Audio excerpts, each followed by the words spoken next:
Hey guys, my name is Jason with Mount Baker Mining and Metals, and on today's video, we're going to keep working with some Cerro Gordo silver ore. And Brent was up a couple weeks ago, and we kind of refined the process a little bit, and he left me a bunch of ore here. There's a bucket there, and a bucket back there.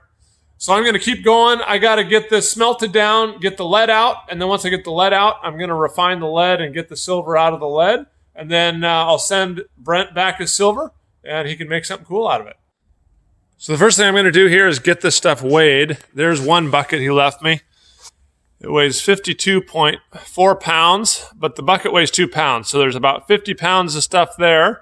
All right, I had 50.4 and 37.4 pounds. All right, I'm going to try and do 30 pounds at a time. So it'll be 3 smelts total. Okay, we got our 30 pounds here. I'm going to go mix up some flux. There's the stuff we're melting down. It's going to be mostly soda ash and a little bit of silica. And that's going to absorb all that, all the rock in there. And then we'll add a bunch of iron to reduce the lead sulfide down to lead metal. All right, so here's our flux. And normally I'm pretty methodical about weighing this stuff up and mixing it up. I've mixed about 4 or 5 parts soda ash with about 1 part silica sand. And now I'm going to add some iron, and I've got some iron filings off our plasma cutter from the shop. I don't have very much though. I've got a couple of iron bars, and then I've got this mishmash stuff of punches off our iron worker. And the reason I'm adding iron is because the iron is going to pull the sulfur off the lead, the galena, and it's going to reduce the galena to lead. So let's get all this stuff mixed up in a bucket, and then we'll go take a look at our furnace and our crucible, and we'll get it smelting. All right, well, here's a quick crash course of our smelting operation. It's run by propane. I've got 2 propane tanks. Here's the actual furnace itself and our crucible in here. That's a number 40 crucible. So that's where all our galena and our flux is going to go. The propane tanks supply propane through these things here. It mixes with air through this hose, and it blows into the furnace and fires and swirls around there and gets real hot. And I just use a little shop vac right over here as a blower to introduce as much oxygen as I can. And it gets real hot. We'll get it up to about 2,000 degrees Fahrenheit.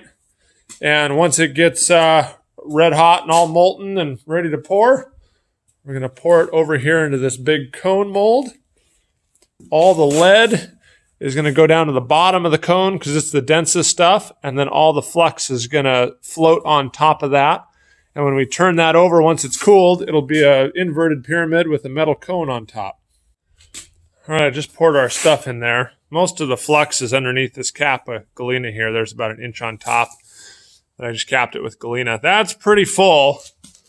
I'm a little concerned that I got her too full there, but we'll fire it. We'll run it kind of slow. We'll heat it up slowly. And as that stuff melts, it's going to settle way down in that crucible. When we pour, that crucible won't even be half full. But we'll heat it up slow just so we don't get any boiling and frothing over from the soda ash. Let's get her lit up here and firing.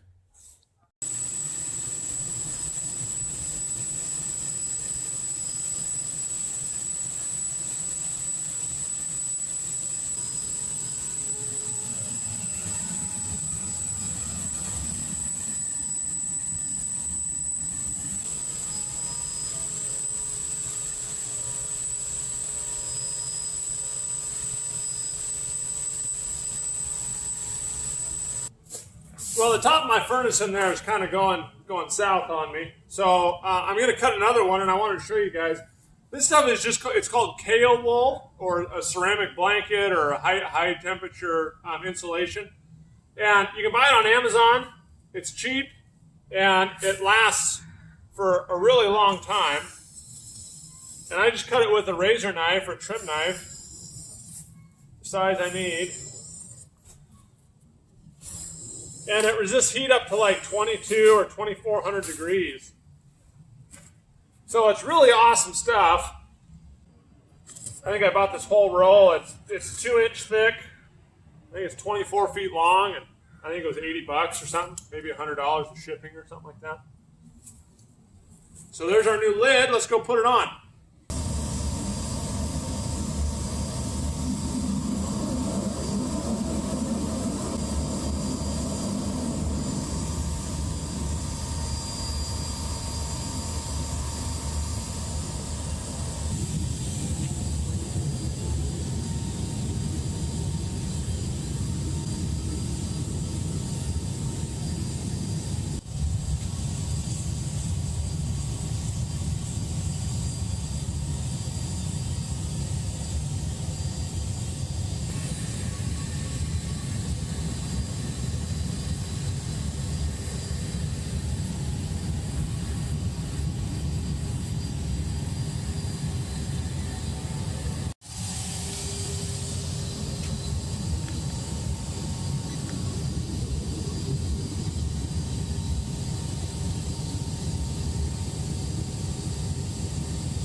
All right, guys, so quick little update here. We're about ready to pour. The thing is all fluid, and the whole charge has been decomposed. We got lead on the bottom. I can feel it when I mix it with my stir stick. I can also feel a few of the steel bars in there still, so I think the reaction's pretty much gone to completion. I've been smelting about 2 hours now. When it's all said and done, I won't have used 10 gallons of propane, and it cost me about $30 to fill those 2 bottles up. So, you know, just to give you an idea of kind of the cost and the time on this thing, let's go get this thing ready to pour.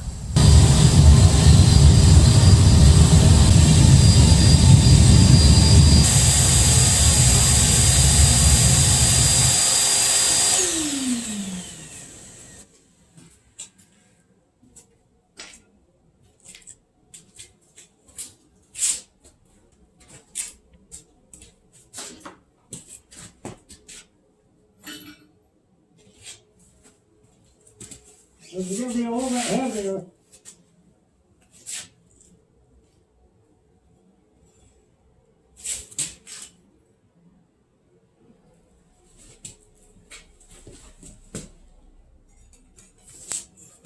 Yes?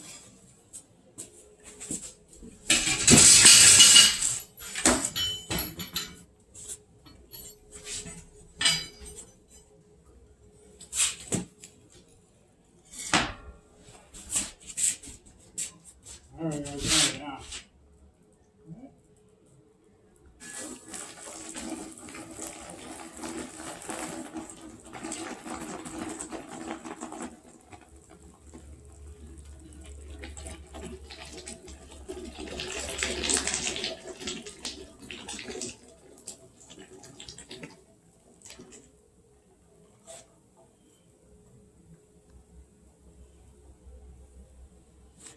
Okay.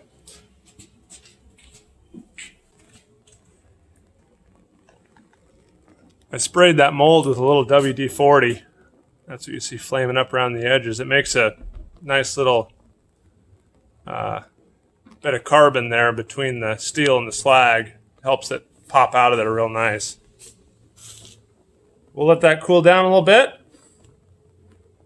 and we'll dump her. Well, she's cooled down. She's solidified. And in the center, where it's the hottest, it's about 625 to 50 degrees, somewhere in there. All our lead's going to be down here in the bottom of the cone, and it's down at 400. You really don't want to tip this over until you're certain that lead is solidified. But I think we're probably cool enough temperature where we'll tip it over and see what comes out. And this is what we dumped out after we poured. And this is a little bit of the remnants of the steel that was left. So we used up all those punches, all the dust, and I put two of these full ones in, and then a couple that actually looked kind of like that. So we used up quite a bit of iron in that process.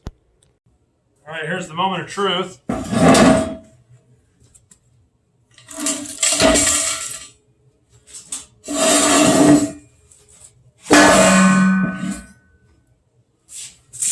Whoa!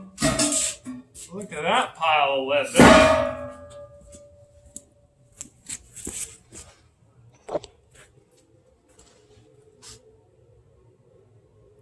So there's our lead cone right there. Man, that's big. All right, let's see if we can get this broke up here a little bit. Bigger hammer.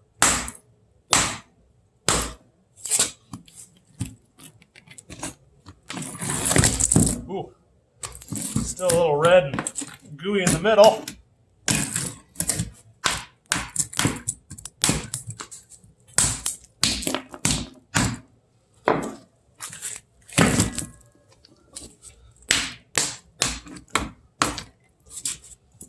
The slag always comes off these better if you let them cool down all the way.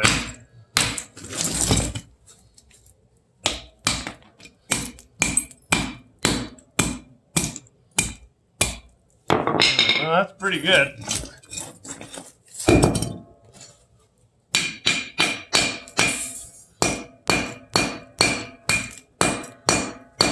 I don't want 1,000-degree slag shooting all over the building here. Ow. Down the glove.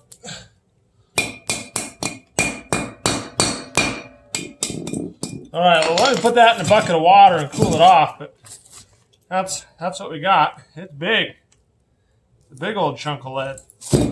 There we go. Cerro Gordo lead right there. Now I just got to do it 2 more times. There's our first cone. And I got it back on our scale, and out of 30 pounds, we got 20 pounds of lead. So pretty much 2/3 of the weight was lead, which is exactly what we got earlier when we did it with Brent. So that all squares. Now let me do it 2 more times here, and we'll get 3 cones, and then we'll use the Parks process to recover the silver out of our lead. Okay, so here's our 3 cones. And what I did was I took our first one and the second one too, and I was playing around with trying to get them nice and clean and shiny. So I melted them back down, skimmed whatever slag and stuff off I could, and just poured the lead back into the cone mold. And I got them cleaned up pretty good. I mean, you know, it's nice clean lead.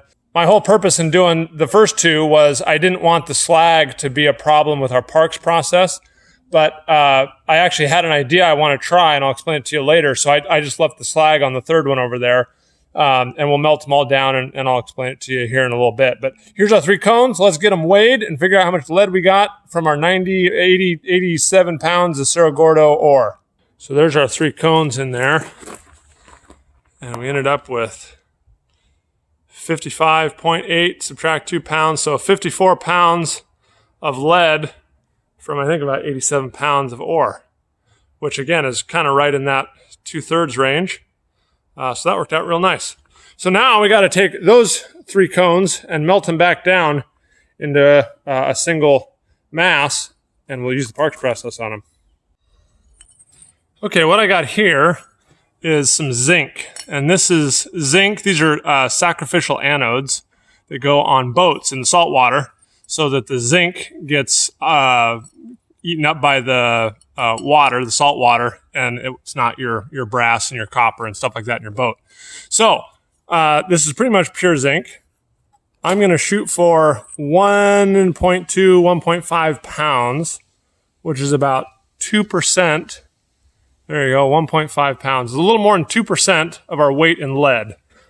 All right, what we're going to do now is we're going to do the Parks process, and we're going to take our zinc. This is our 1.5 pounds. I'm going to melt down the lead, and I'm going to melt down the zinc with it. And lead and zinc are immiscible. They don't mix like oil and water. And so the zinc will float on top. And the trick is that silver is about 200 to 300 times more soluble in zinc than lead. And so as that zinc's floating on the top, that silver is going to suck right up into the zinc. I'll mix it around a little bit with a stir rod. But in about 5 or 10 minutes, that zinc is going to absorb almost all the silver, like a huge, huge percentage of the silver out of that lead. And then as I bring the temperature down, the zinc's going to float on top as a crust, a silver zinc crust. And it cools before the lead does. So it's going to solidify, and then I can scrape off the silver zinc crust.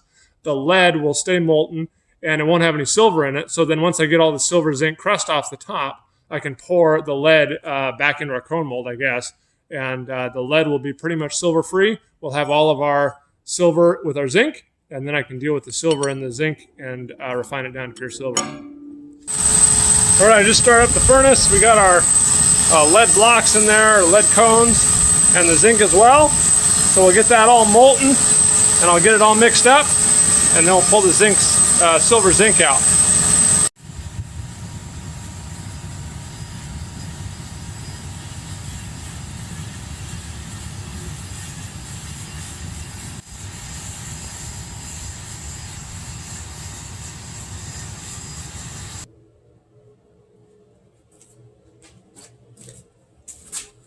All right, so we got up to a pretty high temperature, about 1400 degrees. I don't want to get so hot that the zinc starts to burn or boil, so I'm going to stop it here. I'm going to give it a good stir a couple times over the next 5 or 10 minutes. Let it cool down slowly. It'll stay liquid in there for a long, long time. And then I'll start skimming the oxides and all the junk that's forming on top, all the slag that's left over, the oxides that were on the blocks. Anything that's not molten in there, I'll skim off, I'll put in a bowl. And then we'll let that stuff slowly cool down to where the zinc solidifies with the silver, and then we'll get that off in the bowl as well.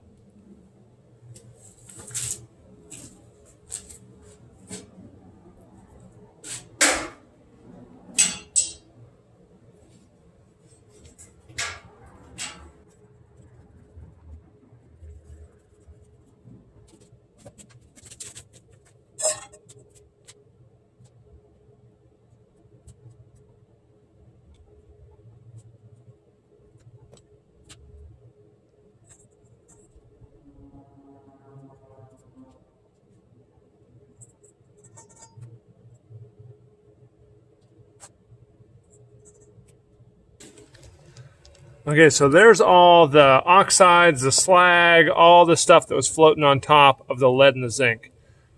Now, I don't know if there's silver zinc crust in there yet or not, but we're going to take all that and we're going to resmelt it down. I did get some lead in there, so we're going to have to deal with that as well.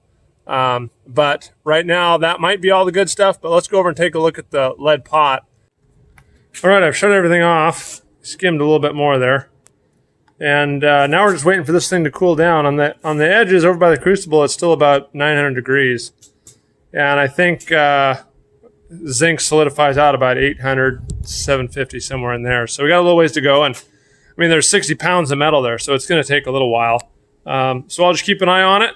And when the zinc hardens up and everything, I'll skim it off. And then we'll just pour the lead into back into our big cone mold. All right, we're getting close. See those little bubbles down there on the surface? That's that zinc. And it's getting real close to solidifying. And once that stuff gets solid, I can poke it and it's hard. Then I can scrape it off. But now you can kind of see that pattern I was talking about. Looks like oil and water on there, a little bit of oil on the surface of water. I'm going to try and scrape it off.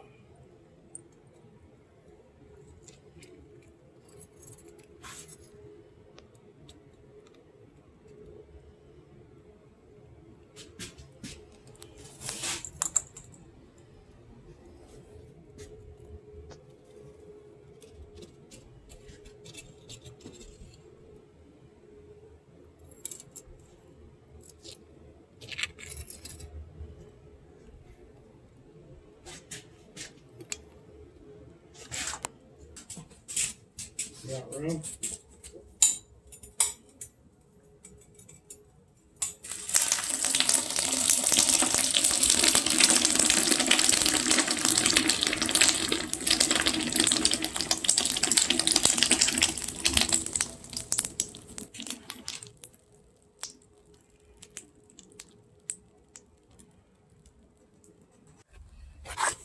All right, well, here is all of our skimmings. It's got the oxides in the bottom. The silver stuff I skimmed off on top. There's still just a bunch of lead in here, and I know there's probably a couple pounds. So what I'm going to do now is a little trick I learned. I'm going to put this all back in a smaller crucible, because I want to get as much lead out of there as I can, so I'm not fighting a bunch of lead in the cupelling process. So I'm going to put it back in a crucible. I'm going to get it hot, and I'm going to pour. I think I can pour the lead out from under the zinc and oxides, and we'll get clean lead into a cone mold, and then we'll have anything that's left in there.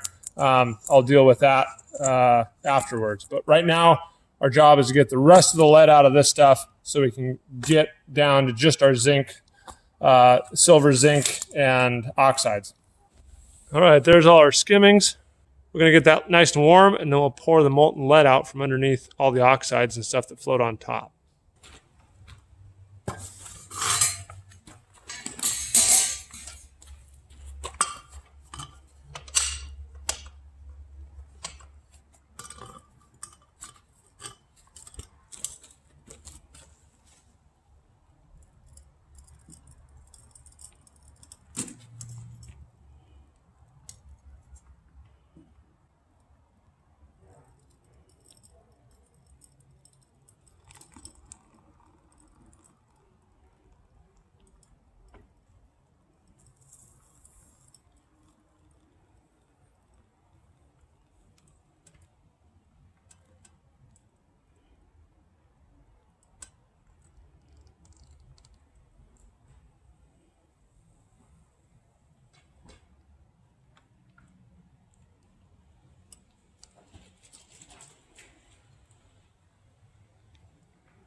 All right, here is our lead that we poured off after our skimmings.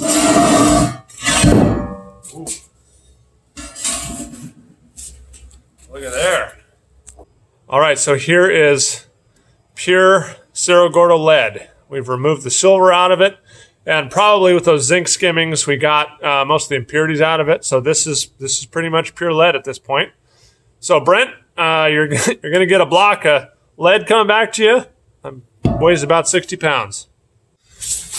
All right, well, here's our block that we poured off after the zinc skimmings. And here is the lead that I poured off from under the oxides in the zinc skimmings. We just heated those up. So we got an additional, this weighs almost 5 pounds. So between these two, we've got pretty much refined Cerro Gordo lead at this point. All right, guys, we're on our second to last step here. We've got our oxides and all the junk that floated on top of the lead that I just poured off back in the furnace. And I've mixed in some flux. I mixed in a bunch more soda ash and a little more silica. And that is another basic flux, and that will actually eat up the zinc in there. And so the zinc gets eaten away, all the oxides get absorbed, all the lead oxides, and any leftover lead, and then the silver should go down to the bottom of the crucible. Then we can pour that back into the cone mold, knock off the little lead silver button we get at the top of the pyramid, and then we can cupel that away. So hopefully this all works, and once I get this poured, we'll have a little button of lead silver that we can put in our cupel furnace and end up with our pure silver.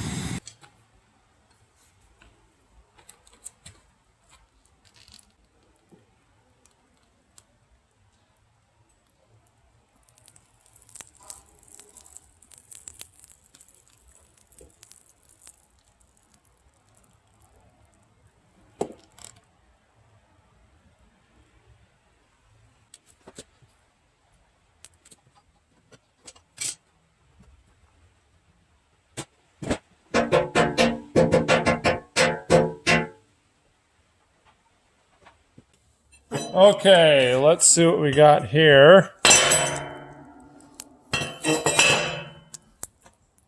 Ooh, that still looks like a lot of lead.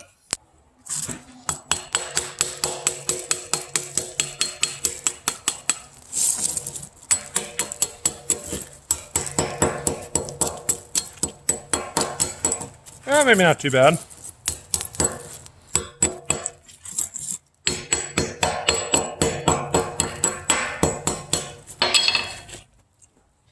There we go. There's the lead.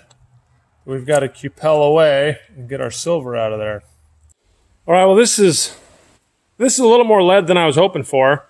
But I learned this trick, actually, when Brent was up, we tried this.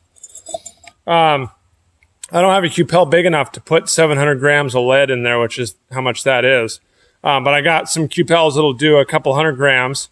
So what we're going to do is we're going to melt this back down in a little crucible. Put it right there in the furnace. And then I'm going to pour it into this little bar mold, and it'll come out real thin, and then I can cut it with scissors, and I'll cut it up into 3 or 4 pieces, and then we can cupel them in 3 or 4 different cupels, or 1 cupel in our electric furnace, and then we can get our silver out that way.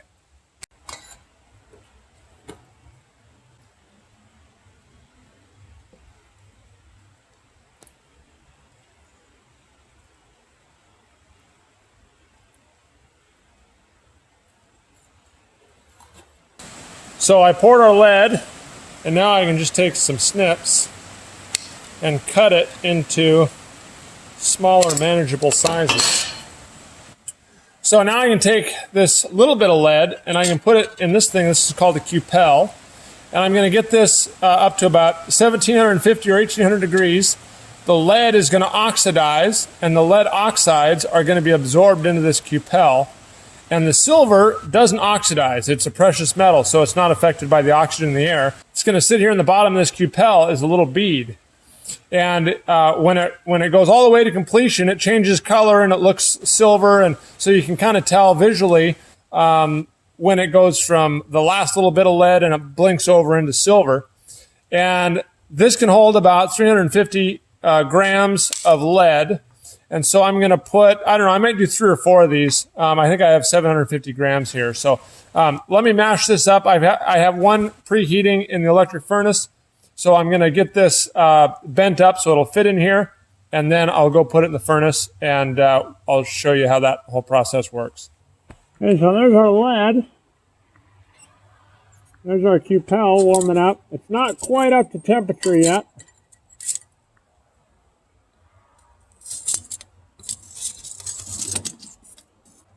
So I'll check back on that in a little while when it's melted and it starts cupelling. All right, let's check on it here.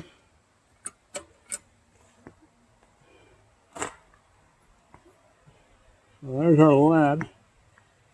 It's a little bit hard to see, but right on the surface it's like a kind of a scummy black layer, and it's being absorbed by the cupel. That's why it's turning color around the rim there. So we're just going to let that keep going, and eventually all the lead will oxidize away, and the silver will be left.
All right, here's our first Cerro Gordo silver. And this is about 25% of what we have to cupel. So, see how much that weighs. 23 grams. So 23 grams times 4, we're going to have about 100 grams of silver, which is about 3 ounces. And I don't know if you can see the texture on here, but when the silver is very pure, it gets these little silver sprouts. And what happens is the silver dissolves some oxygen, and as it cools, it releases the oxygen. And if it cools too fast, like when I dunked it in the water to cool it off, the oxygen tries to escape, and it kind of makes this funny little pattern on the surface. So what I'm going to do now is I'm going to do this 2 or 3 more times. I'm going to get the rest of the silver out of our lead through the cupelling process, and then I'll take all the buttons that we get, put them in another cupel with a little bit of lead this time, so they all alloy together, and then we can turn them into one big button, and we'll get it weighed and see how much silver we recovered from our lead.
Okay, well, we pulled her out. There's all of our silver all together. And if I come across the light just right here, I think you can see how it made silver crystals on the surface as it cooled off. That was pretty cool. There you go. You can kind of see them. They look like fern fronds almost or something down there.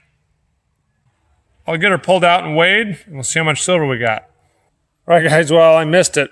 I went to grab it out of the cupel, and right when I touched it with the tongs, it went psh, and all these silver sprouts came up. I guess when I touched it with the cold metal, it cooled it off enough, but it just shut. It was crazy. It's like a little explosion. But anyway, let's figure out how much we got here. I don't know. Can you see that? 102.65. That's in grams, so it's right about 3 troy ounces, just a hair shy. Awesome. There you go, Brent. There's your silver. Real Cerro Gordo silver right there. All right, guys. Well, we did it. We got our 87 pounds of Cerro Gordo galena, turned it into about 60 pounds of lead here, and 3 ounces of silver. So I wanted to give a big thank you to Brent Underwood over there at Cerro Gordo Mines. Thanks for letting me come down and see you, as well as coming up here and bringing some samples and letting me smelt your stuff down for you. So I really enjoyed it. And if you guys want to see more about where this ore came from and essentially the beginning of this process, check out Brent's channel, Ghost Town Living. So if you're interested in more smelting, mining, or mining equipment videos, check out the other videos on our channel here. Otherwise, thanks for watching, and we'll see you on the next one.